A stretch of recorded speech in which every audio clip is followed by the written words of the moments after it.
ওই জন্য আমার এলাকাতে আমি বলেছি, তোমরা বাঁচা থাকতে যতই গালি দাও আমার আপত্তি নাই, মরার পর তোমাকে বেটা ভাসতে কেউ নেই জানাজা করার। তোমার জানাজার তখন দৌড়ে নিয়ে আমাকে দাঁড়িয়ে দিবে, আল্লাহ আকবরকে খালি মুখ লড়ানো, একটা দোয়া কমে ফাটা বাটাম। হ্যাঁ কথা কোন ফাটা আমাকে গাইলাবো, আবার আমাকে জানাজা নেব, দোয়াই কমে না, খালি মুখ লড়ানো। কি আমাদের হাতত কাম আছে গোপনে। আজ থেকে 50 বছর আগে আমি 201টা বিয়ে পড়াছি, তখন 50 টাকা করে বিয়ে পড়ান দিচ্ছিল, তাই টাকা বাড়ায় না। তখন 318 টাকা পাচ্ছিল একটা বর বিয়ে করবে, 318 টাকা একটা প্রিন্স সাইকেল। আর এখন একটা 300 টাকার যে সাইকেল পাচ্ছে ওই মানের বর এখন পাচ্ছে R15, তারপর জিক্সার, পালসার। তাহলে তুই ওই মানেরই বর, তোর ডিমান্ড বাড়ে, তুই আনোয়ার R15, পালসার, জিক্সার বালু, তুই এখন আবার 50 টাকা দিচ্ছি। ওর কেড়ে ডিমান্ড বাড়ে, বক্তার বাড়ে না। যদি হাজারে যদি 200 টাকা না দিস, ফি এমন দোয়া করবো তোর বউ ভাত খাবে না। যা যা চলে যা।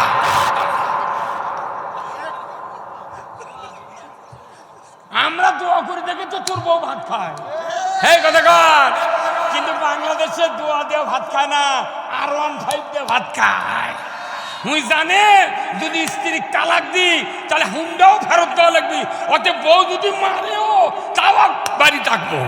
হ্যাঁ কথা ঠিক কিনা? আমাকে রোগের পাগল বানাছে। হায় হায় রে, সময় ইমামতি করি, মসজিদে নামাজ পড়ায়, তারাবি পড়ায়, বক্তৃতা করি, কত আলেম ওলামার দাম, এর ক্ষেত্রে কোনো দামই নেই। এরা ভিক্ষা করবি মানুষের কাছ থেকে, তাই আছে মোটা টাকা ওরা কামাই করে খাচ্ছে। আর আমাদের করতে হুজুর আপনার এত টাকা কি দরকার, কি করেন? কাপড় চুপুরে না ভালো দেখে গাঁত দিয়ে থাকে, হুজুর এত টাকা আপনার অবস্থা বোধহয় ভালোই আছে। এই যে রাজশাহী 10 তলা বিল্ডিং করছে, তাও আর ইনকাম নিচ্ছে না। উনি আবার সাহেবগঞ্জে আবার বাসা কিনেছি। যত ডাক্তার আছে ওনারা হলেন বডির ডাক্তার, আর যারা আলেম ওলামা এনারা হলেন ইমানের ডাক্তার।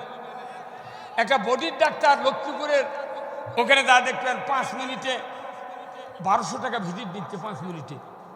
খালি প্রেশার ভাবে ডাক্তারি করা এখন এত সোজা, বুঝছেন? এই ডায়াগনস্টিক সেন্টার এসে রক্ত, প্রস্রাব, হার্ট, ইসিজি, MRI, তারপরে সব কিছু করে ডাক্তার সই করে লিখে দিতে যে এর এই ব্যারাম, এত% রক্ত, হিমোগ্লোবিন নাই, এর মাথা ঝিমায়, এর এই সমস্যা, স্কিন সমস্যা লিখে দিতে। উনি খালি ওষুধের নাম মুখস্থ থাকলে ক্যাশ করে লিখে দেবে। আর এটি যতগুলো রুগী আছেন, এখানে যদি 3000 রুগী থাকেন, আপনারা হলেন ইমানের রুগী আর ডাক্তার হলো বক্তা। উনি এক ডাক্তার এক রুগী 5 মিনিটে দেখে 1200 টাকা ভিজিট। তাহলে এখানে সন্ধ্যের থেকে চিকিৎসা হলো, ওই বক্তা 2 ঘন্টা, আমি 2 ঘন্টা, 4 ঘন্টা। তাহলে একটা রুগী 4 ঘন্টা যদি বক্তৃতা করে চিকিৎসা করা হয়, তাহলে 5 মিনিটে যদি 1200 ভিজিট হয়, তাহলে 2 ঘন্টার এক রুগীর কত ভিজিট হয়? বগুড়ার এই রাজশাহী শহরের মধ্যে কমপক্ষে 1.5 বিঘা জায়গা কিনে, এই আমার আতাউর ভাই বলে দিতাম, আপনি 10 তলার ভিত দিয়া এই 10 তলা করে এই বিল্ডিং গরিব করে ফ্রি সুবের জায়গা দিয়ে দেবো, কোনো ভাড়া দেওয়া লাগবে। এই কথা কোন দেখা। কিন্তু ওনারা টাকা নিচ্ছে 4টা থেকে 8টা পর্যন্ত, 1 লক্ষ টাকার রুগী দেখিচ্ছে।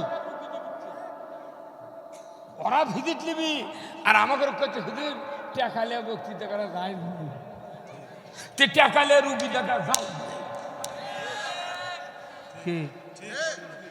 হ্যাঁ, দুটাই তো রুগী, ওটা বডির রুগী, এটা ইমানের রুগী। আমাকে কত ব্রেন লাগে জানেন? ডাক্তারকে ব্রেন লাগে না বেশি চিকিৎসা করতে, মোট পরীক্ষা নিরীক্ষা করেই দিছে। ডায়াগনস্টিক সেন্টার খালি টাকালে আপনাকে বসে আছে, ওই ডাক্তার সাথে লাইন করে থতে যে আমাকে এটি পাঠাবেন স্যার। আর এটি যতগুলো রুগী আছেন, কোন পরীক্ষা নিরীক্ষা হচ্ছে? এমন বক্তৃতা দেওয়া লাগবে কি বুদ্ধি করে যাতে সব রুগীরই চিকিৎসা হয়। তাহলে বুদ্ধি ডাক্তারের বেশি না বক্তার বেশি? বেতন কো ওরা হাসপাতালে বেতন পাচ্ছে 2 লাখ টাকা, রুগী দেখে প্রতিদিন পাচ্ছে 1 লাখ টাকা। ওরকে সাথে আমরা পারবো? ওর একানা যদি আমরা কামাই করলো নি, বাংলাদেশে মোট বক্তার হলো নি এই দেশের নেতা। কিন্তু আমাকে দিয়েছে টাকা কম দেয়া, যে তোরা যাতে উঠতে না পারিস।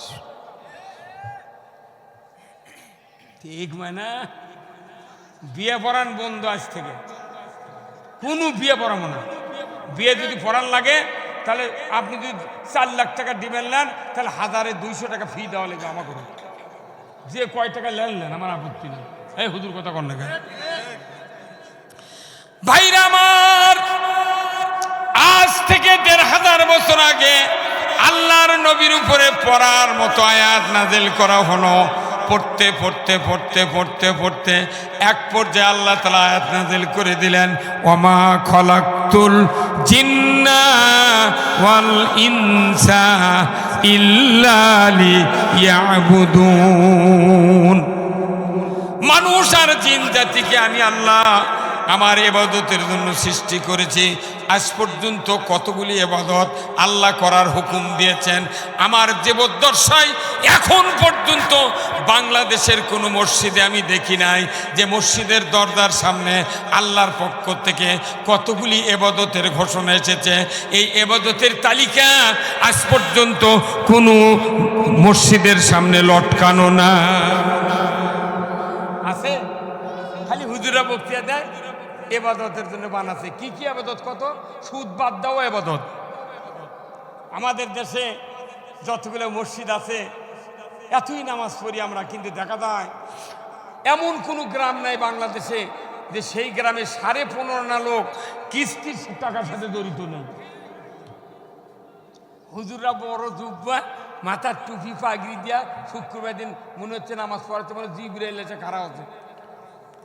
হুজুর মোনাজাত করছে আর পাশে সিসি লোনের পার্টি, কিস্তির পার্টি। আল্লাহুম্মা আমিন। এই কত কোন নাকি রাতর ভাই, ওই হুজুর যদি বাটাম না ফাটায় কি করছি? ওই হুজুরের ইমামতি দাবি থেকে ওই আসল কথা কয় না, ওই ঘুঙ্গুর দিয়ে জিবরাইল সাজিয়েছে। কিন্তু আমার আল্লাহ বলছেন আহাল্লাল বাইয়া হারামার রিবা, ব্যবসা হালাল সুদ হারাম। ধরে বলুন ঠিক কিনা? আল্লাহ যেটা হারাম করেছেন সেই হারাম যদি কেউ মানে তার ঈমান থাকে, হাজরগণ থাকে। কেইটা হুজুরা বোঝে না গা এই কথা কোন? আচ্ছা বলেন তো, ওযু করে যদি কেউ বাই সারে ওযু থাকে, রোজা থাকে, যদি দুপুরে ভাত খায় 1 প্লেট রোজা থাকে, নামাজ শুরু করে সূরা ফাতিহার পর যদি আপনার বেটা বলে আব্বা দক্ষিণ পাড়ার ওই সাইমউদ্দিন আমাকে গরু খরচ দিচ্ছে, তখন আপনি যে নামাজের মধ্যে থেকে কন বাবা ওই সাইমউদ্দিনকে একটু দেরি করবার ক, আমি নামাজ পড়ে বাড়াই, নামাজ থাকবে। তাহলে আপনি নামাজ ভঙ্গের কারণ জানলেন, রোজা ভঙ্গের কারণ জানলেন, তার ওযু ভঙ্গের কারণ জানলেন। ঈমান কবে ভাঙ্গে গেছে আপনি জানেন না? পদ্মা দিয়ে ঈমান ভাঙে মুর্শিদাবাদ পার হয়ে মুদির নদী দালাত চলে গেছে।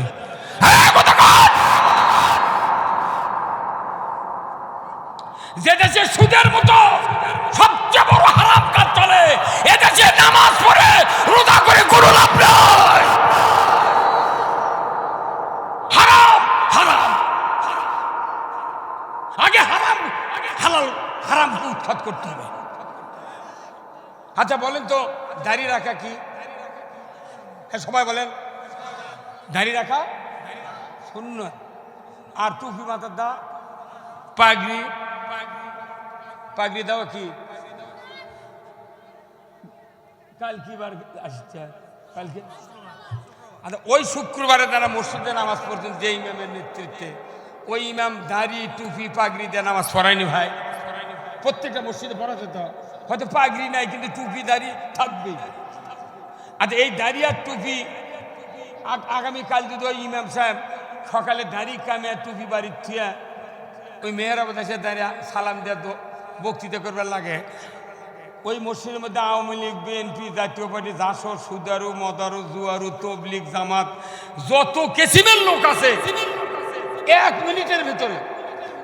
মিনিটের ভিতরে ওই মসজিদের মধ্যে সব একজোট হয়ে যাবে। এ ভাই বন্ধ করতে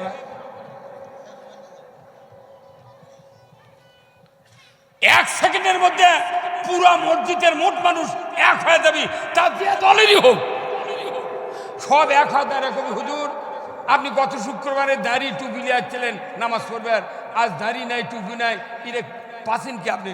বাড়ান বাড়ান।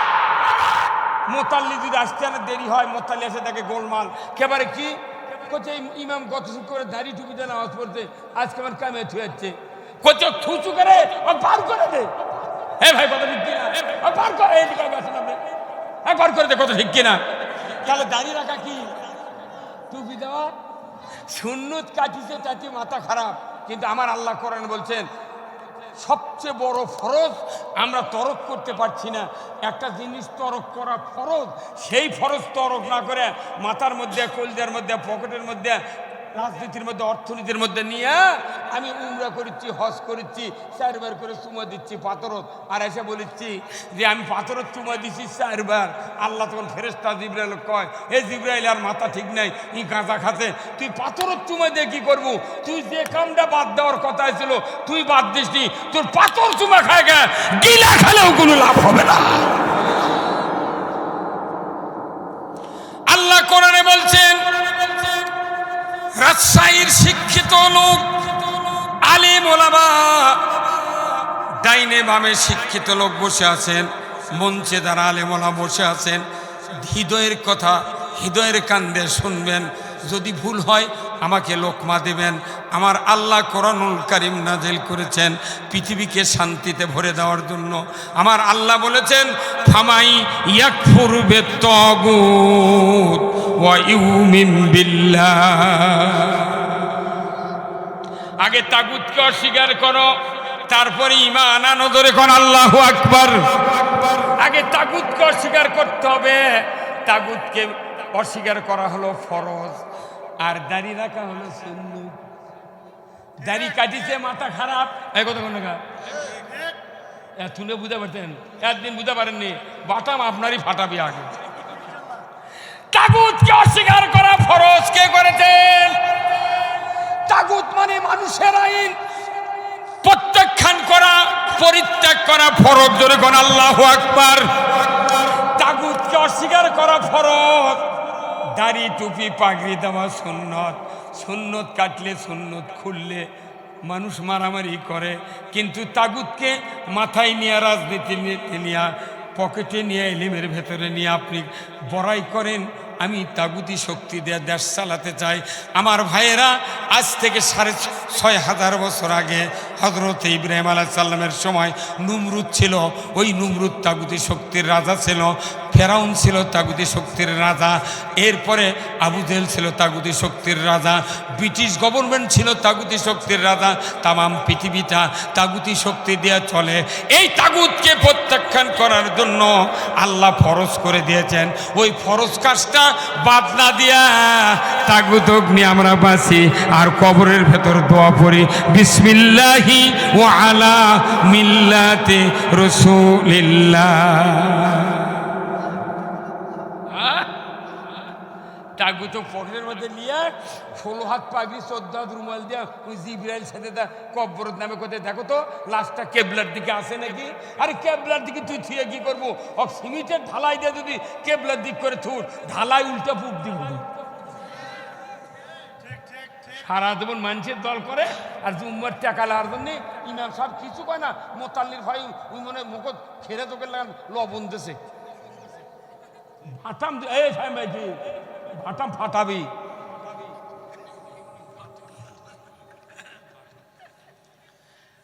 তাগুত অস্বীকার করো ফরজ, মানুষের আইন বাধ্য ফরজ, সে আইন মানে ওই হজর আসাদের চুমা দিচ্ছে, আশা করছে 4 বার চুমা দিচ্ছি হুজুর, তখন আল্লাহ জিবরাইল কয় আর মাথা ঠিক নেই রে, তুই চুমা দিয়ে কি করবো?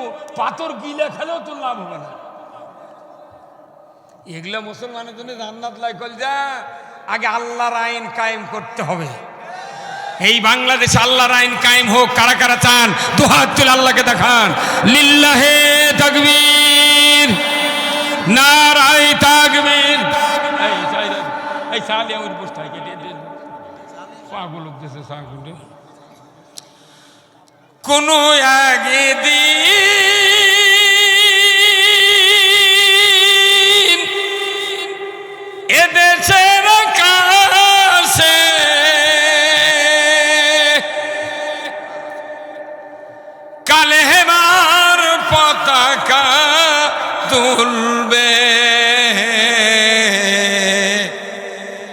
সেদিন সবাই খোদাই বিধান পেয়ে দুঃখ বেদনা ভুলবে।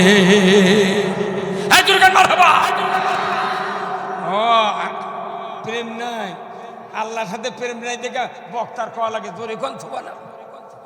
হাতে নারকেল ছিলেন ভাই, নারকেল, হাতে নারকেল এইভাবে যদি ঝোঁকান তাহলে কিসের সাউন্ড পাওয়া যায়? ডাব সকালে সাউন্ড পাওয়া যায়, ডাব সকালে সাউন্ড পাওয়া যায়, কেন পাওয়া যায় না? না, ওই পুরো কভার ভরে থাকে, আবার যে পানি থাকে আল্লাহ চাপ দিয়ে ঢুকে দিছে, চাপ থাকে পানির। ওই জন্য আপনি যদি মনে করেন একটা ডাব কিনবো, কচি ডাব কাটবো, কামড় দিয়ে আমি ফিক খাবো, তাহলে কাটিচ্ছেন আবার টেস্ট করছেন নরম হলো নাকি, কাটিন নরম, কাটিন নরম করতে করতে দেখা যায় প্রত করে পানি ফাটে বের হয়। তখন আপনার স্ত্রী আপনার ব্যথা করছে, আব্বা এলে কাম হলো, মুঠ পানি না পড়ে গেল, তখন আপনি দাও দিয়া ওই ডাবের কভার উল্টে দেখেন না পানি সেম সেম।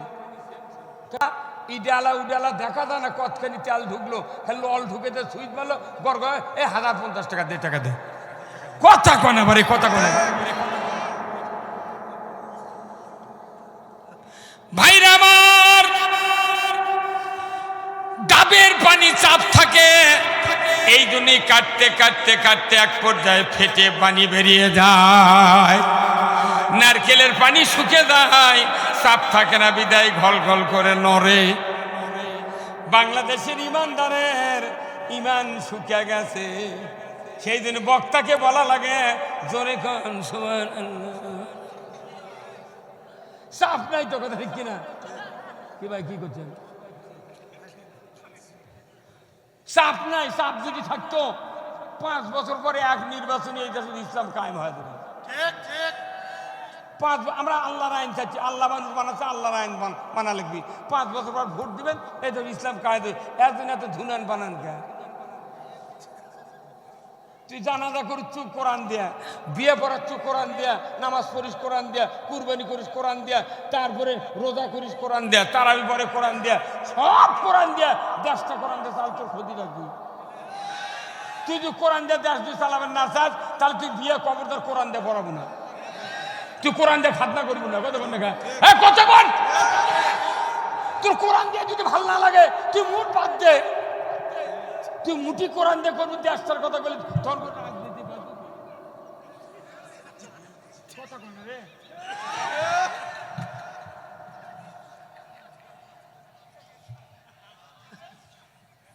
হুজুরকে যে ভয় এত বুঝছে না কোনো, মানে হুজুরকের বাইরে হচ্ছে নোয়াখালী, ওই কুড়িগ্রাম, আসল কতগুলো চাকরি থাকবে না, ওই খালি পেট বাঁচানোর জন্য এগুলো করছে।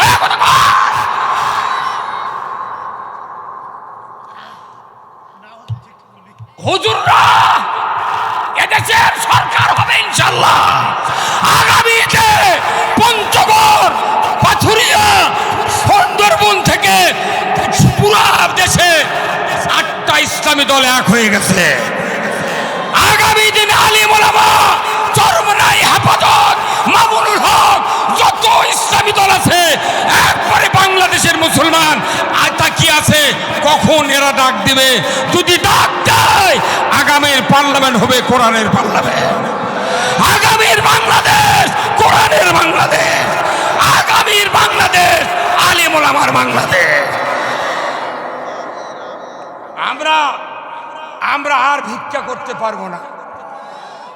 প্রথম চান্সে হাফিজে মাদ্রাসার কওমি মাদ্রাসা সরকারি করতে হবে, যদি না করো বিয়া বন্ধ, যদি না করো জানাজা বন্ধ। ফাইজলামো এই মানুষের জন্য পুনর্বাসনের জন্য 1 নম্বর হলো ফেতরা, 2 নম্বর জাকাত, 3 নম্বর ওষুধ, 4 নম্বর হলো চামড়া।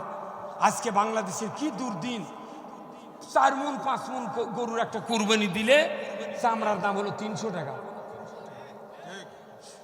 অথচ গরিব মানুষ টাকা পাবি, মাদ্রাসার ছাত্ররা পাবি, ইতিমেরা পাবি, গরিবেরা মিসকিনেরা পাবি এই চামড়ার টাকা, অথচ চামড়ার দাম হলো 300 টাকা।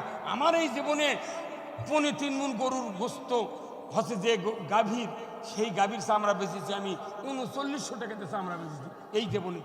আর 4 মণ 10 কেজি গোস্তর চামড়া গতবারে 300 টাকা দাম কত এক মুসি কয়া উই আর লাইনি না পারে মাগরে ভাড়া যায় তাহলে চামড়া নিবি কি আতর ভাই।